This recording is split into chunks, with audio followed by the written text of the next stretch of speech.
안녕하십니까. 부동산 신문방송 공인중개사의 땅사고TV 임동성입니다. 문 대통령 집값 원상 회복 1월 14일자, 공급 확대는 7월 2일. 이렇게 말한 거에 시장은 비웃었다. 그 말을 비웃었다. 부동산 대책 대혼란 이렇게 잡혀졌고요. 올해 문재인 대통령 주요 발언과 후속 부동산 대책을 봤습니다. 문재인 대통령님의 발언, 일부 지역 집값 원상 회복돼야 1월 14일 신년 기자간담회에서 말씀하셨고요. 후속 부동산 대책 2월 220 대책, 수원 안양 등 규제지역 지정, 556 대책, 용산의 8,000가구 미니신도시, 그 다음에 617 대책, 강남 송파구 일부 도시거래 허가구역 지정했고요. 다주택자 부담 강화, 주택공급 확대 등 대책을 마련하라. 7월 2일 날 했고요. 7월 10일 주택임대사업자 제도를 폐지했고요. 7월 21일 그린벨트는 보존해야 한다고 이렇게 말했습니다. 정부의 주먹구구식 대책에 피로감 쌓인 시장 몰래나도 꿈쩍도 안 하고요. 전문가들은 정부 정책이 아닌 정치, 경제학 기본 개념조차 무시하는 무식한 사람들이더라. 이렇게 지금 평가를 내리고 있습니다. 지난해 1월 14일 열린 문재인 대통령의 신년 간담회 부동산 안정화 정책의 목표가 현재 수준을 유지하는 것인지 취임 초 수준으로 낮추는 것인지를 묻는 질문이 나왔습니다. 작년 말 12.16 대책의 아파트가 상승세가 다시 주춤할 때 했습니다. 문 대통령 서민들이 위화감을 느낄 만큼 급격한 상승한 곳은 가격들이 원상 회복돼야 된다고 생각을 했고요. 답변을 했고요. 서울 강남과 마용성 등 인기 지역의 신축 아파트들이 원상 회복되려면 반토막이 나야 합니다. 부동산은 값은 2월 들어 하락세로 돌아섰습니다. 이후로 대통령의 정책 의지 때문에 아니라 코로나 사태 여파였습니다. 코로나 사태가 다소 진정되자 지난해부터 서울의 아파트값은 천정을 뚫고 최고 가격을 잇따라 기록하며 치솟았습니다. 정부는 6.17, 7.10 극단적인 반시장 규제 정책을 쏟아냈지만 똘똘한 한채 심리가 오히려 더 확산하면서 인기지역 중심으로 집값이 급등했고요. 대통령의 뜻을 뒷받침할 만한 정부 대책이 나오지 않으며 부동산 시장에서 오히려 대통령에 대한 불신만 커졌고요.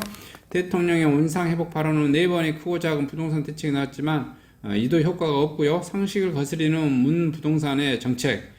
지난 2일 문 대통령은 청와대로 김현미 국토부 장관을 불러 주택공급 확대와 다주택자 세금 강화 등을 주문했는데요. 세금 문제는 기획재정부 소관 업무인데 정작 홍남기 부총리는 부르지 않았다. 더구나 주택공급 대책은 3주일이 지나도록 나오지도 않았다. 좀 무식함을 드러낸 것 같죠? 자, 이런 상황에서 정부 부채가 엇박자가 연이어 불거져 부동산 시장은 더욱 혼란에 빠졌고요. 그린벨트 해제 여부를 두고도 부처 간 의견이 엇갈리고요. 주무부처 의견이 반나절 만에 뒤집혀있고요. 김상조 청와대 정책실장이 나서서 유력 정치인의 딴소리를 냈고요. 결국 대통령이 그린벨트는 해제 없다라고 말했고요. 전직 관료는 실효까지 투기로 몰면서 서민들 주거 안정까지 위협받게 됐다며 과거에는 정부 정책을 만들 때 관계부처와 청와대와 조율하고 당정 협의를 거쳐 원칙에 철저히 지켜졌는데 지금 정부에서는 그 시스템 자체가 무의미해졌다. 중구난방식이다.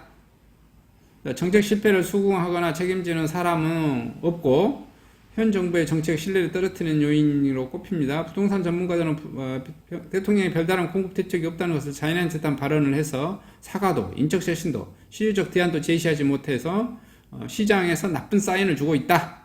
이렇게 지금 평가를 하고 있고요. 그 다음에 처음부터 정치였다. 전문가들은 문 정부의 부동산 정책은 처음부터 정책이라기보다는 정치에 가까웠다. 그러다 보니 시장에서 상황에 안 맞는 정책을 냈다가 나중에 뒤집는 것을 찾고 2017년 파리 대책에 설계한 것으로 알려진 김인수연 당시 청와대 사회성 소득이 발생하지 않는 세금 변화를 줄 때는 서민의 우려가 있다. 보이시 인상을 신중해야 된다. 또 다주택자가 없으면 누군가 임대주택을 내야 하므로 양도세를 낮춤으로써 임대사업자 등록이 늘기를 기대한다라고 말했는데 그러고도 뭐 집값이 좀 오르자 이것을 뒤집어서 임대사업자 9.13 대책을 내면서 종합부동산세를 올렸고 임대사업자에 대해서 혜택도 없애버렸고 7.10 대책으로 종부세를 높였고 임대사업자는 폐지를 해버렸어요. 뭐 재밌어요. 그 다음에 불타는 전국 전세가. 세종시 아파트값은 월초 대비 21% 폭등. 정부의 부동산 대책 발표에 전세값이 가파르게 오르고 있어요. 그 다음에 여의원들은 국민연금으로 임대사업 하겠다. 자, 다주택자 처분은 고위직 징역 5년을 하겠다. 이게 뭐 좀 황당하죠. 국민연금으로 임대사업 하겠다는 것은, 자, 봐봐요. 국민연금은 내 돈이에요, 내 돈. 국민들의 노후 보장 목적돈이라고요. 근데 뭐 여당에서는 이렇게 말한 것 같아요. 국민연금으로 주택임대 사업을 하면 거기에 서민층들이 뭐라고 그럴까요? 안정적인 주거에서 공급하게 돼서 좋을 것이다. 그래서 국민이 하자. 근데 그 국민주택임대 사업은 뭐예요? 시장 가격보다 낮게 내는 거죠. 그러면 적자가 날 거 아니에요. 적자가 나면 누가 적자를 떠나요?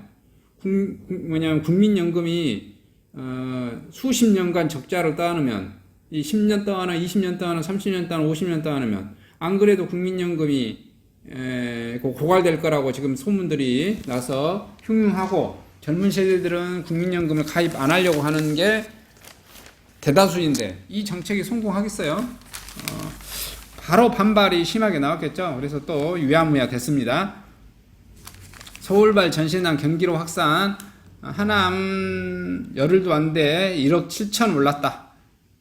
서울 경기 아파트가 전세값 변동률 뭐 봤더니 수도권 주요 전세값 상승률 하남 0.88, 수원 권선 0.59, 화성 0.47, 성남 수성 0.45, 고양 덕양 0.28, 남양주 0.25. 남양주 고양도 며칠씩 억대 폭등, 계약 당일 5천만원 올려도 거래가 이루어지고요. 서울시의 밀려난 세입자들 상계 신도시 실거주 수요 겹친 탓, 이사 맡은 여름방학 앞둔 데다 임대차 3법까지 전세 풍기 우려가 지금 이루어지고 있다. 세입자 없는 집 등록되는 임대료 상한선 명시해야. 국토부 710 후속 대치 뭐 이렇게 나오고 있는 것 같아요. 그 다음에 중구난방 공고 대책의 날짜는 집값. 여의도 세종시 2억 3천 꽁충, 여의도 시범 아파트 실거래가, 청 국토부 여당 서울시 등 제각각 대치 언급, 집값 자극, 재건축 재추진 기대감 커지며 음마 잠실 5단지 등 호가 급등, 행정수도 논란 세종시도 들썩, 핵심 지역 한 채 진돌 현상에 부동산 양극화 심화되나 이렇게 되어졌습니다. 그 다음에 지방광역시로 번지는 전세대란, 서울 전세가 56주 연속 올랐고요. 울산, 부산에서도 상승폭 커져가고 있습니다. 아직 대전 이쪽, 광주 쪽 아직 좀 소식이 안 나오는데 언제 또 뭐 지금 현재 울산, 부산서 올라가고 있으니까 이쪽 지역도 뭐 나오지 않을까 싶어요. 집값 우려에 재건축 카드 채택은 힘들다. 서울시는 재건축을 찬성하자고 계속 하고 있지만 지금 국토부에서는 계속해서 반대하고 있다. 압구정 1지구에서 6지구 기존 만세대인데 재건축하면 16,000세대, 증가 물량이 약 거의 6,000세대 가까이 됩니다. 대치 음마 아파트는 4,400세대인데 재건축하면 5,900세대, 1,500세대 증가하고요. 잠시 주공 5단지는 3,930세대인데 6,500세대로 하면 2,570세대 거의 증가하네요. 둔천 주공은 5,930세대인데 12,000세대 하면 6,100세대 증가합니다. 올림픽 선수촌 아파트는 5,540세대인데 12,000세대 공급되고요. 6,460세대 공급되어지네요. 추가로. 목동 1에서 4단지 26,629가구인데 53,000가구 재건축되면 26,000가구가 추가 공급되어집니다. 뭐 이렇게 하면 한 10만 가구 이렇게 공급되어지는 것 같아요. 그런데 국토부는 반대하고 있다. 이런 내용입니다. 자, 분양가 이외에도 보리주 매각 줄줄이 안판되고 있습니다. 재건축을 묶으니 서울 C아파트 가격 고공이 행진하고 있어요. 그 보리주라고 하는 것은 조합이 예비로 남겨둔 물량을 보리주라고 합니다. 시세보다 저렴해 수요 몰렸고요. 분양가 9억, 레미안 포레스트 17억에서 18억에 모두 팔렸습니다. 강북 신청 응암도 세준이 찾았고요. 계약 6개월 내 잔금까지 내야 현금 부자만 살 수 있는 뭐 그런 겁니다. 자, 똘똘한 한 채 강남 보리지 인기. 우리 같은 중산층은 어떻게 된다? 20억이 어디가 있습니까? 그냥 이런 소식이 있다. 이렇게 판단하시면 되실 것 같고요. 있으신 분들이에요. 있으신 분들 20억 살려고 하면 그 사업하신 분들이나 뭐 변호사, 뭐 의사 하신 이런 분들, 뭐 변리사 이런 분들 연봉이 막 몇 억씩 되시는 분들이 살 수 있는 거예요. 우리 같은 중산층은 어차피 못 사니까 뭐 크게 강남 아파트가 이렇게 뭐 가격 나온 거에 대해서 그냥 그런 값다 이렇게 하시면 되실 거예요. 우리가 뉴욕 맨하탄에 100억짜리, 200억짜리, 300억짜리 아파트가 뭐 오르고 내리고 하는 거에 대해서 그런 값다 하죠. 그 지역. 그래서 서울 강남 아파트도 20억, 30억, 40억이 우리 중산층한테는 그냥 뭐 오르면 오르고 내리면 내린 것보다 우리하고는 그냥 무관한 삶이에요. 그냥 그 바로미터만 이렇게 측정해보는 그런 겁니다. 그냥 그렇게 그냥 판단하시면 되실 것 같습니다. 이상 전국 부동산 소식을 마치도록 하겠습니다. 감사합니다.